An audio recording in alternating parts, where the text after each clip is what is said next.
Yes sir. नमस्कार साथियों, स्वागत है आपका हमारे इस छोटे से प्रेस कॉन्फ्रेंस में। और मैं अभी सभी आप लोगों मीडिया जो जितने भी आए हैं उन सभी का दिल से धन्यवाद करना चाहता हूं। और हमारे इस कार्यक्रम का जो आयोजन है प्रेस कॉन्फ्रेंस का, उसका जो मेन उद्देश्य है कुछ विशेष सब्जेक्ट्स के ऊपर डिस्कशन करना है। और वो डिस्कशन चर्चा करना इसलिए ज़रूरी है क्योंकि पिछले कुछ समय से सोशल मीडिया के और इंस्टाग्राम के माध्यम से मुझे कई सारे मैसेजेस लोगों के प्राप्त हुए हैं जिनमें लोगों ने पूछा है कि आप सीजेपी के बारे में कुछ बोलना चाहते थे, आप पूरी बात बताइए, या चाहे आप आरक्षण के मुद्दे पर कुछ बोलना चाहते थे, मेरे कुछ अपकमिंग प्रोजेक्ट्स को लेकर बात करना चाहते थे। तो कई सारे विषयों पे बहुत सारी बातें जो होती है वो इंस्टाग्राम और सोशल मीडिया के माध्यम से हम नहीं कर सकते, इसीलिए हमने एक छोटी सी प्रेस कॉन्फ्रेंस का आयोजित किया है। इस आयोजन में हम इन सब चीज़ों पे बात करेंगे, तो आप एक एक करके प्रश्न कर सकते हैं। साथ ही मेरे साथ मेरे बड़े भाई एक बेहतरीन कलाकार, अदाकार और सबसे अच्छी बात सबसे दिल के अच्छे इंसान। देखिए, अदाकार होना एक आम बात है, स्वाभाविक है, लेकिन एक अच्छे एक्टर के साथ एक अच्छा इंसान होना सबसे बड़ी बात है। एंड इसीलिए मैं स्वागत करता हूँ पुनीत वशिष्ठ जी का, जिन्होंने अपना समय कीमती निकाल के यहाँ पे इस प्रेस कॉन्फ्रेंस को ज्वाइन किया और हमारे इस मूवमेंट में शामिल हुए, इस चर्चा का हिस्सा बने। तो बिल्कुल वेलकम पुनीत जी, स्वागत है। और आप एक एक करके अपने सवाल पूछ सकते हैं, हम कोशिश करेंगे ईमानदारी से उन चीज़ों का जवाब देने के लिए। सेठी जी, बहुत लंबे समय से आप सुर्खियों बने हुए हैं, आपने सीजेपी का विरोध किया। आप एक बात बताइए, एक बच्चा एक बहुत लंबे टाइम तक, साल 2 साल तक तैयारी करता है, अपनी कोचिंग की फीस भरता है, बहुत सारी पढ़ाई करता है, उसके बाद उसको पता लगता है कि उसका पेपर लीक हो गया, तो उसके लिए बहुत दर्दनाक विषय होता है ये। लेकिन आपने सीजेपी का विरोध किया, ऐसा क्यों? क्योंकि वो स्टूडेंट्स के लिए बात कर रहे थे। देखिए, इस देश की और हमारी जो जनता है उसकी विडंबना है कि हम कभी कभी उन मोमेंट्स को समझ नहीं पाते कि वो हमारे लिए अच्छा है या बुरा है। जैसा आपने बताया कि मैं स्टूडेंट्स की बात कर रहा हूँ या सीजेपी का विरोध कर रहा हूँ, तो मैं आपको क्लियर करना चाहता हूँ इस मीडिया और जनता के माध्यम से कि मैं कभी भी किसी स्टूडेंट के खिलाफ कुछ नहीं बोला, ना मैं आगे बोलूंगा। अगर चाहे नीट पेपर लीक का मुद्दा है, किसी और पेपर लीक का मुद्दा है, या चाहे कोई और या सर। देखिए, इस देश की विडंबना है कि जब भी कोई एक प्रोटेस्ट या कुछ मूवमेंट होता है तो हम उस मूवमेंट में खास करके बुराई देखने की कोशिश करते हैं। तो मैंने जब विरोध किया था सीजेपी का, तो मेरा जो विरोध का पर्सपेक्टिव था वो था कि सीजेपी और उसके जो फाउंडर्स हैं, उनकी जो सोच है, उस सोच के साथ मेरी दिक्कत थी। मैंने कभी नहीं बोला कि आप स्टूडेंट्स को मना करो या प्रोटेस्ट मत करने दो, या नीट पेपर हुआ तो अच्छा हुआ, ऐसा कभी नहीं हुआ। अगर कोई पेपर लीक होता है तो वो अच्छी बात नहीं है, उसके लिए सरकार को काम करना चाहिए, ध्यान देना चाहिए। और मैं प्रोटेस्टर्स के साथ हूँ, स्टूडेंट्स के साथ हूँ, परंतु प्रोटेस्ट के नाम पे हुड़दंग करना, अपनी देश की संपत्ति को नुकसान पहुंचाना, अपने देश के प्राइम मिनिस्टर को गाली देना, कुछ ऐसी गतिविधियां करना जिससे हमारे देश का, हमारे टैक्स पेयर के पैसों का नुकसान होता है। चाहे मैं रोड पे अगर लाइट तोड़ता हूं तो उससे हमारे टैक्स पेयर की लाइट नहीं, वो सरकार की लाइट नहीं है, वो सरकार ने आपके खजाने से उपयोग करके उस लाइट को वहां पे लगाया है। आप इस चीज को समझ लीजिए। आप किसी भी जाति के हो, किसी भी धर्म के हो, आपको ये समझना पड़ेगा कि वो आपके पैसे का नुकसान हो रहा है उस प्रोटेस्ट के हुड़दंग से। अगर आप प्रोटेस्ट पीसफुली करते हैं, अगर आप किसी का रिजाइन मांगना चाहते हैं, आप मांगिए, बिल्कुल, वो आपका अधिकार है। और खास करके स्टूडेंट्स जो है वो एक बहुत बड़ा मूवमेंट क्रिएट कर सकता है, वो हमें हाल में देखने को भी मिला है। लेकिन मैं स्टूडेंट्स का विरोध नहीं करता हूँ, मैं सीजेपी के उस सोच का विरोध करता हूँ जो देश विरोधी गतिविधियों को प्रोत्साहित करती है। तो जिस तरह की बातें कर रहे हैं आप, कई लोगों के ये भी एलिगेशन है कि कहीं ना कहीं आप बीजेपी के साथ जुड़े हैं या कहीं से आपको फंडिंग मिली है ये सब करने के लिए, तो इन सब के बारे में क्या कहना चाहेंगे? देखिए, मैं आपको एक चीज बताना चाहता हूँ। अगर आप किसी भी ऐसे पार्टी के लिए बात करते हो जो आपके देश को सपोर्ट करता है, तो अक्सर लोग हमारे ऊपर एलिगेशन लगा देते हैं कि भाई आप बीजेपी के हो। अगर मैं किसी ऐसे शासन की बात करता जहाँ पे कोई कांग्रेस की गवर्नमेंट है और अगर मैं वहां की बात करूंगा तो आप बोलोगे भाई आप कांग्रेस के हो, राइट। मैं बताना चाहता हूँ कि हम किसी भी पार्टी के सपोर्ट नहीं करते, हम किसी पार्टी के साथ नहीं है। हम इन चीजों पे डिपेंड करते हैं कि भाई, जैसे अभी हमारा जो एक मुद्दा है, हम इस मीडिया के माध्यम से बताना चाहते हैं, हमारा जो मुद्दा है वो है आरक्षण हटाओ। और इसी चीज पे हम आरक्षण हटाओ अगस्त क्रांति का एक लॉन्च भी करना चाहते हैं आपके माध्यम से, अगर आप देख सकते हैं। तो ये मैं इसीलिए बताना चाहता हूँ कि आरक्षण हटाओ अगस्त क्रांति, ये हमारा एक मूवमेंट है। और अगर मैं बीजेपी से होता तो बीजेपी कभी नहीं चाहती कि आरक्षण हटे, चाहे कांग्रेस हो या कोई पार्टी देश की नहीं चाहती कि आरक्षण हटे। सब चाहते हैं कि आरक्षण बना रहे ताकि उनके वोटर्स की जो लोकप्रियता है वो परसेंटेज बना रहे, राइट। तो इसीलिए ना बीजेपी चाहती है ना कांग्रेस चाहती है कि आरक्षण हटे, लेकिन मैं इस मुद्दे को चाहता हूँ, ये स्पष्ट है कि अगर मैं ये चाहता हूँ कि आरक्षण हटे तो ना मेरा किसी पार्टी के साथ में कोई संबंध है, ना मेरा ऐसा कोई फ्यूचर में प्लान है कि मैं कोई संबंध करूंगा। पुनीत जी, काफी लंबे समय बाद आपसे मुलाकात हो रही है, तो आप सेंटी का समर्थन कर रहे हैं, क्या कहना चाहेंगे अगस्त क्रांति और आरक्षण हटाओ के बारे में, और जो सेंटी का पिछला था जिनमें उन्होंने सीजेपी का विरोध किया था, तो आप इस तरह से जुड़े हैं तो क्या कुछ कहना चाहेंगे इस बारे में? जी, मैं तो बस यही, एक तो आपके सारे श्रोताओं को और आप सभी को कैमरा के पीछे में प्यार भरा नमस्कार। शुरुआत करता हूँ हमेशा जय श्री महाकाल और जय माता दी, और हमेशा कहता हूँ कि मेरे खुले मनोस्थिति वाले मुसलमान भाई बहनों को, क्रिश्चियंस को एक मेरा प्यार भरा आदाब और वेरी गुड मॉर्निंग। ऐसे मैं अपने चैनल पे ऐसे लोगों को बोलता ताकि सब सुने जो ऊपर वाला बुलवाना चाहता है। आरक्षण तो अंग्रेजों का किया गया था। देखिए, हमारी भारत भूमि जो है वो वर्णों में बटी हुई है, ब्राह्मण, क्षत्रिय, वैश्य और शूद्र। तो ये एक जीवन व्यवस्था है, और उसको जीवन व्यवस्था को आगे चलाने के लिए ब्राह्मण होते थे। फिर समय बीता, सनातन इवॉल्व हुआ और बहुत कुछ चीजें हुई, बहुत सारा एवोल्यूशन हुआ, और आज हम इस युग में जी रहे हैं 2026 में, जहाँ पर और हमें और विकसित होने की जरूरत है, और भी मतलब इम्प्रूव होने की जरूरत है। वक्त के साथ साथ यही सनातन संस्कृति कहती है कि वक्त के साथ साथ बदलो, एक अच्छे इंसान बनो। तो आरक्षण रही बात, ये तो अंग्रेजों ने किया था। आरक्षण का मतलब मैं मानता हूं कि मतलब जो होनहार भी नहीं है, जिसमें वो काबिलियत भी नहीं है, लेकिन उसको छोटी जाति या SC ST में उसको आगे बढ़ जाकर आप डॉक्टर बना दोगे तो पता नहीं कुछ लोगों की जान को हानि हो सकती है। अगर आप उसको सिविल इंजीनियर बना दोगे तो पता नहीं कैसे पुल बन रहे हैं, आप देखोगे। तो मेरे ख्याल से किसी भी छोटी जाति, जैसा कहते हैं SC ST, कोई छोटी जाति नहीं है। ये सब अंग्रेजों ने आपके दिमाग में डाला हुआ है आपको छोटा बनाने के लिए। हम सब एक है भाई, कोई जाति नहीं, कोई धर्म नहीं, कुछ भी नहीं। जिसके आप पास हुनर है, जिसके पास काबिलियत है, उसको आगे आना चाहिए। और ये क्या है ना, बहुत बढ़ता जा रहा है हमारा संसार, बहुत आरक्षण में ही 48-49% चला जाता है। तो जो मिडिल वाला है वो कहाँ जाएगा? अमीर वाला को तो परवाह ही नहीं है, वो तो चला रहा है, मतलब उनके बाप बच्चे क्योंकि अपने बिजनेस से चले जा रहे हैं। तो आरक्षण एक समय पर जरूरी था मेरे ख्याल से, वो भी अंग्रेजों के नजरिए से जरूरी था। और अभी मेरे ख्याल से आरक्षण को बिल्कुल हटाना चाहिए, जिसमें काबिलियत है उसी को ऊपर आना चाहिए। और ये छोटी जाति या SC ST को अपने आप को छोटा महसूस नहीं करना चाहिए।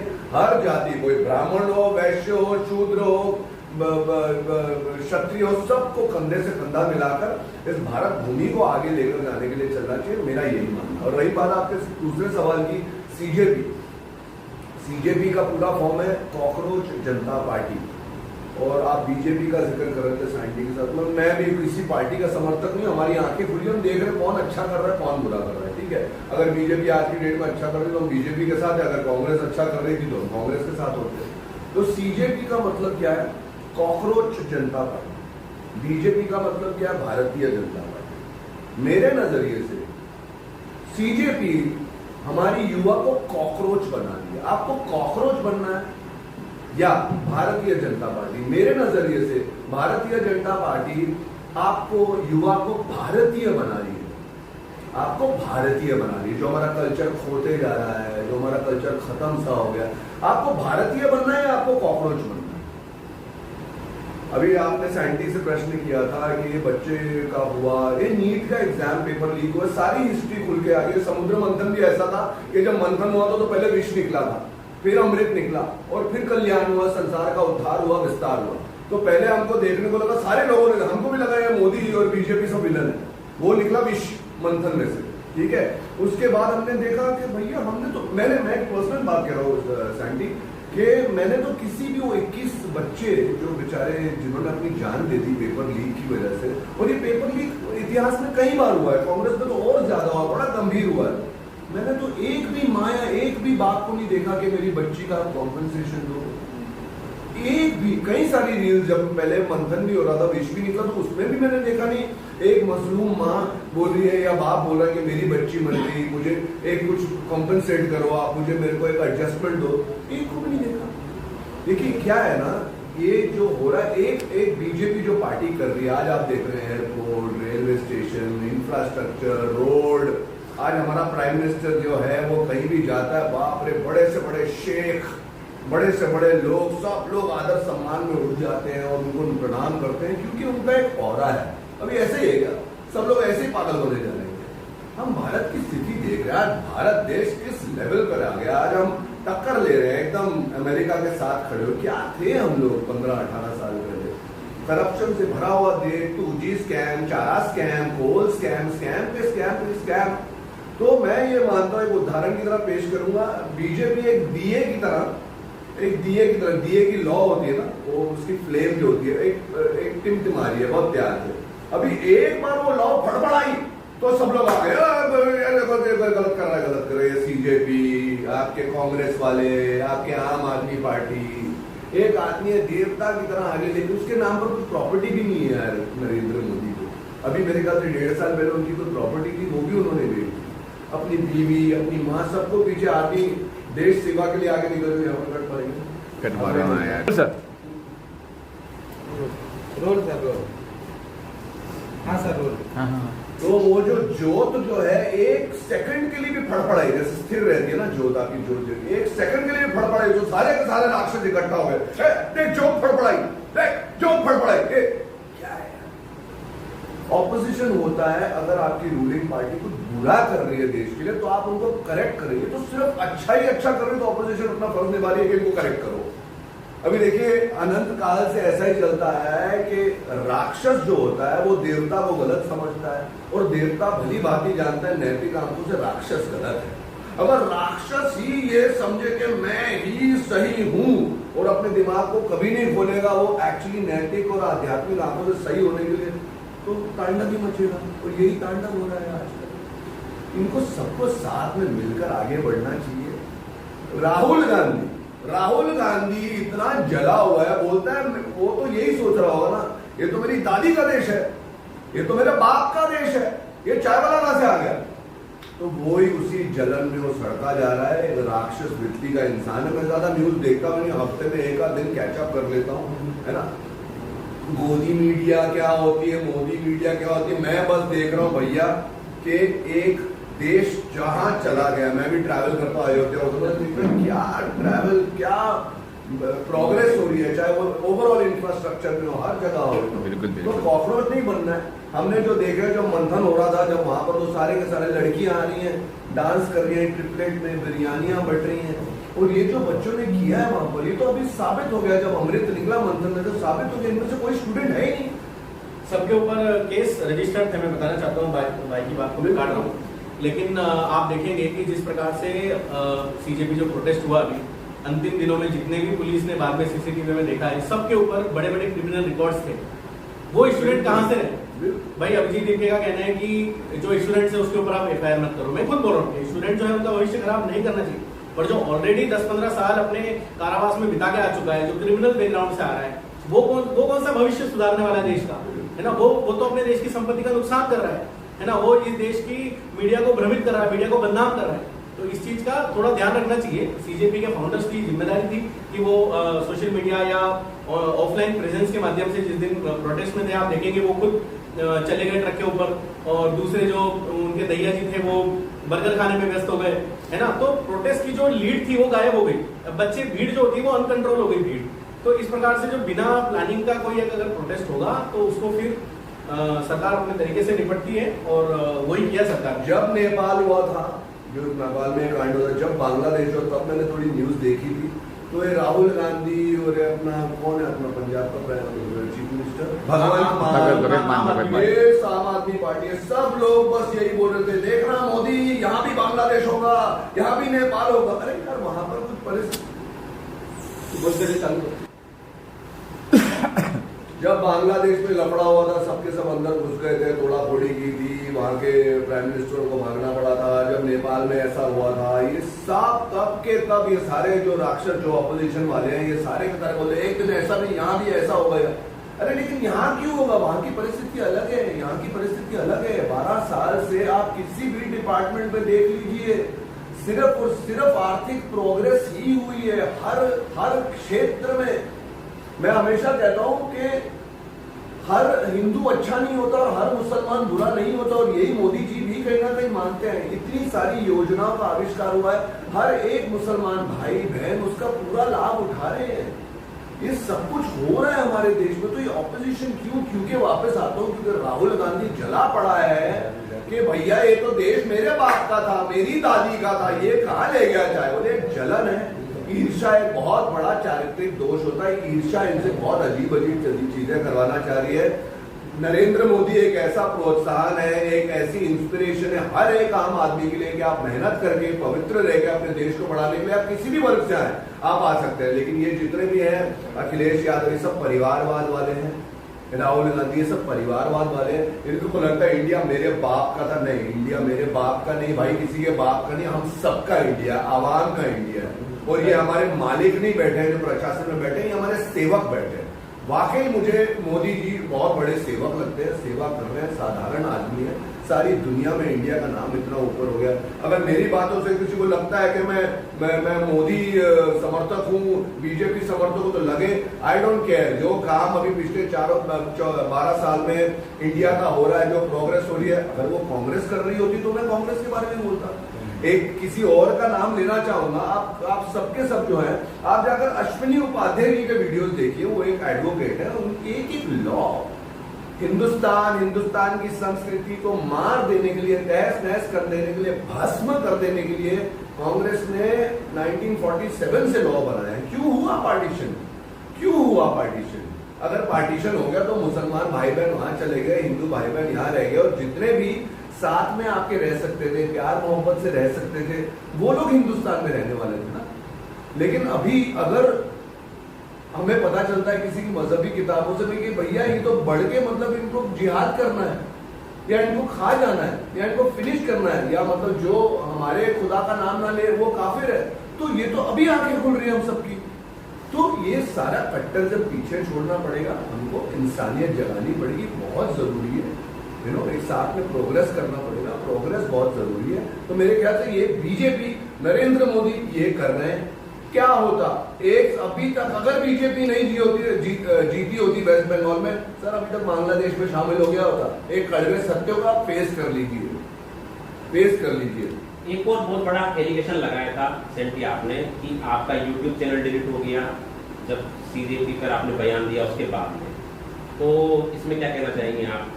देखिए, मेरा YouTube चैनल डिलीट हुआ, और बिल्कुल ये सही बात है कि मेरे द्वारा दी गई सीजेपी की प्रतिक्रिया के बाद ही वो जो मेरा चैनल डिलीट हुआ। पर मुझे कहीं ना कहीं लगता है कि सोशल मीडिया पर और YouTube पर ऐसा होता है कि बहुत सारे अगर आप एक साथ रिपोर्ट या वर्क करते हो, या उनके फैन फॉलोइंग के द्वारा अगर किसी अकाउंट को टारगेट किया जाता है, या उनके IT सेल द्वारा उसको टारगेट करके रिपोर्ट किया जाता है, तो वो बिल्कुल डिलीट हो सकता है। ये मेरे साथ नहीं, ये पहले भी बहुत सारे बागियों के साथ हुआ है जिन्होंने इसके खिलाफ कभी आवाज उठाई होगी। तो इसीलिए मुझे लगता है ऐसा कि खैर यूट्यूब ने तो ये बोला है कि मेरा जो चैनल है वो परमानेंट डिलीट हुआ है और उसका वापस से रिकवरी नहीं किया जा सकता। मुझे लगता है कहीं ना कहीं वो रिपोर्ट्स की वजह से ही डिलीट हुआ है।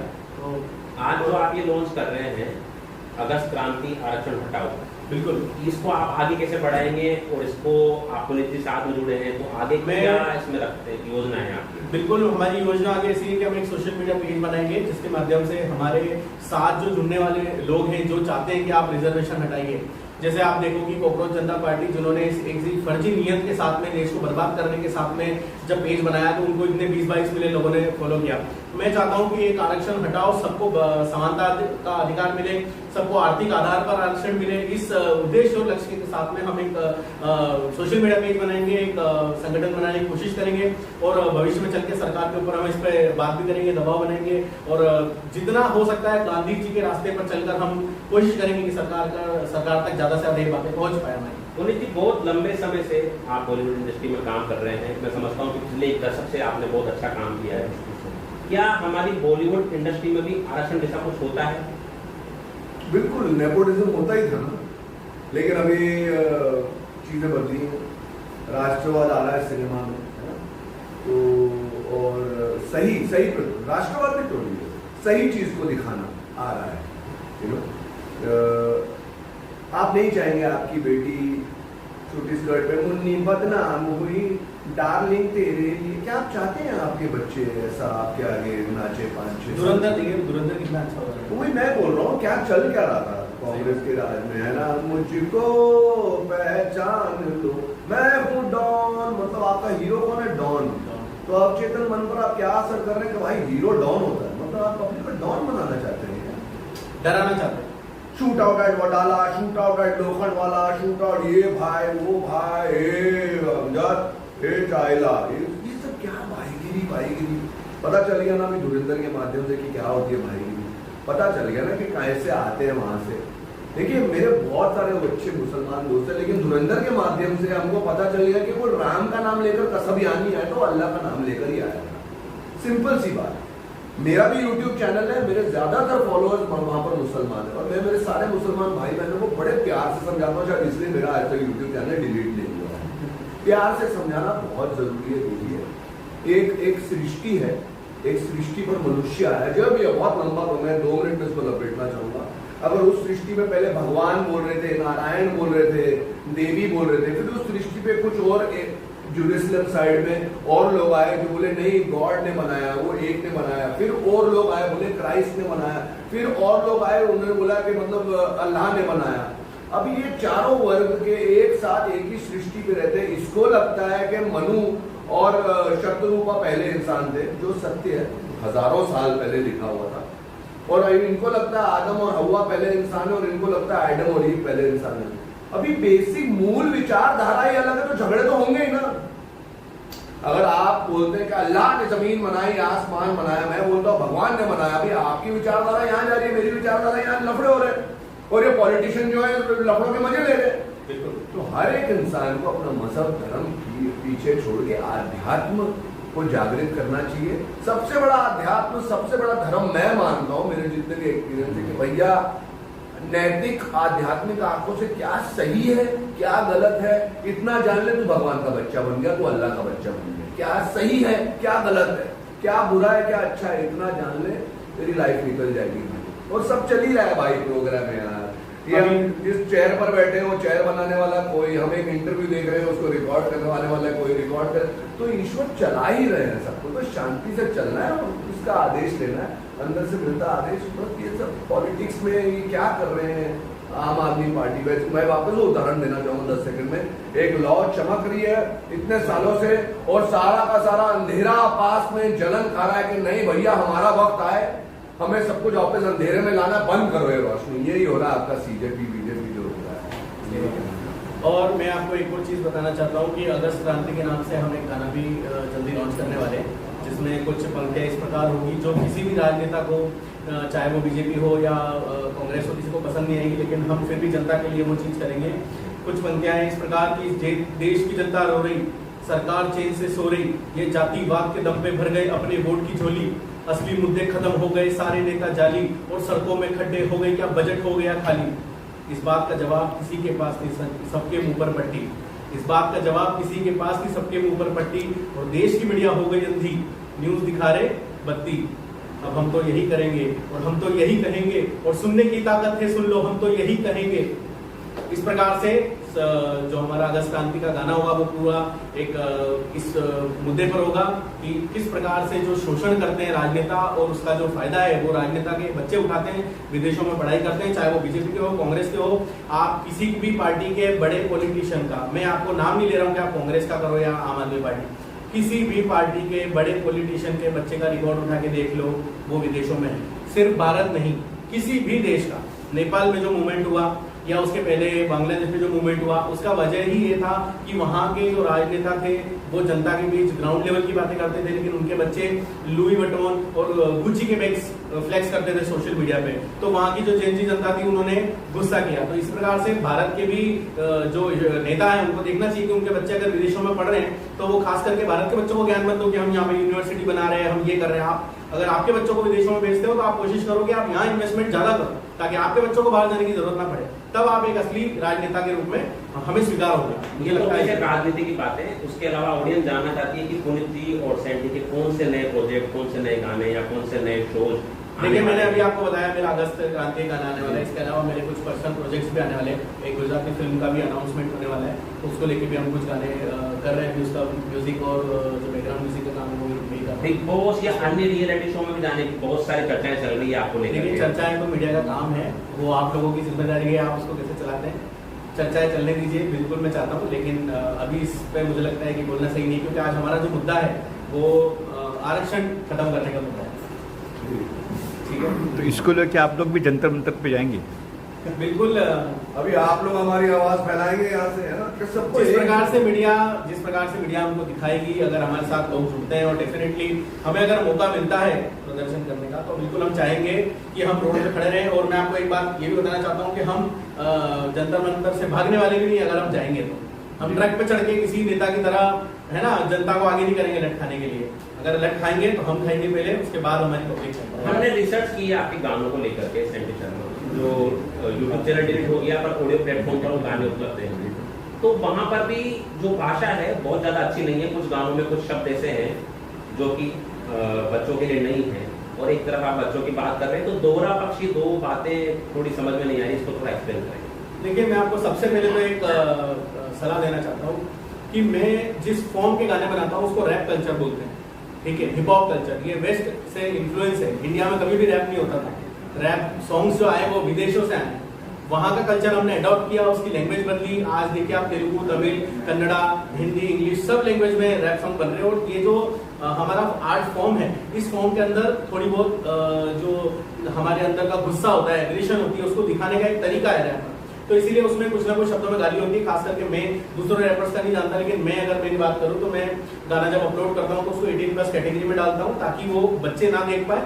और रही बात मेरे गानों में गाली की, तो बिल्कुल वो हमारे आर्ट फॉर्म का हिस्सा है। तो आपको सबसे पहले कल्चर समझने की जरूरत है कि रैप सॉन्ग से कल्चर क्या होता है, उसके बाद आप बिल्कुल ये बता सकते हैं कि हमारे गानों में गाली होती है। और मेरे ख्याल से शर्मा जी को आपका सुझाव लेना भी चाहिए, इशारा भी लेना चाहिए, और आगे गाली वाली अवॉइड करनी चाहिए। कोशिश करेंगे कि हमारे गानों में आने वाले समय में मैं तो इनके साथ एक ही मंच पर बैठ के ना करे, ऐसा है ना। लेकिन और क्या है ना, संस्कृति हमारी कभी इन्होंने बात किया था बड़े बड़े मिनिस्टर के, लुई विटॉन पहन के, हमारी मूल संस्कृति क्या है, सनातन संस्कृति।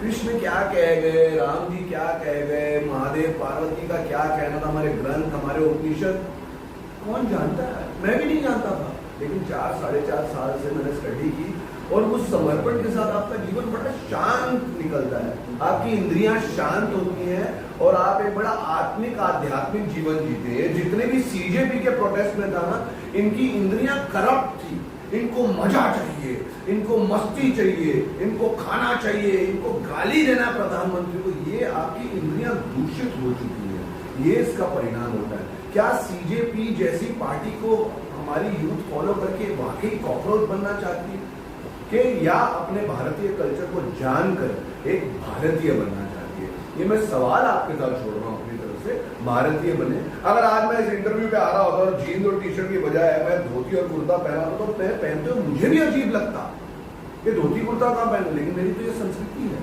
इसने पिछले 100-150 साल में 300-350 साल मुगल राज करके गए, 200 साल अंग्रेज राज करके गए, हमारी संस्कृति कहीं खो गई है।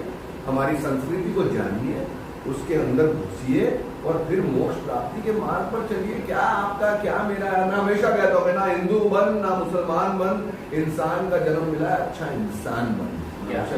सर हाल ही में आपने कहा स्टार्टिंग में कि हमारा विरोध प्रोटेस्ट को लेकर है, लेकिन आपने तो पूरा विरोध राहुल गांधी, कांग्रेस पार्टी, अभी हाल ही में राम मंदिर से दान पेटी से पैसा चोरी हुआ, क्या उसके भी जिम्मेदार कांग्रेस पार्टी और राहुल गांधी? नहीं अरे भाई, मैं हमेशा कहता हूँ कि हर हिंदू बुरा अच्छा नहीं होता और हर मुसलमान बुरा नहीं होता, तो उन लोगों के ऊपर पूरी जांच की जा रही है। अभी नीट पेपर्स का ये जो है पूरा का पूरा इसका निष्कर्ष निकाल दिया गया है, बड़ी से बड़े लॉ निकाल दिया गया है, सारा कुछ बैन, उसके ऊपर भी कांग्रेस रो रही है, राहुल गांधी रो रहा है, आम आदमी पार्टी वाले रो रहे हैं। ये सिर्फ राक्षस वृत्ति वाले भाई, अगर आप थोड़ा अध्यात्म में घुसे तो थोड़ा मैं घुसा, आपको साफ दिखता है कि किसकी क्या नियत है।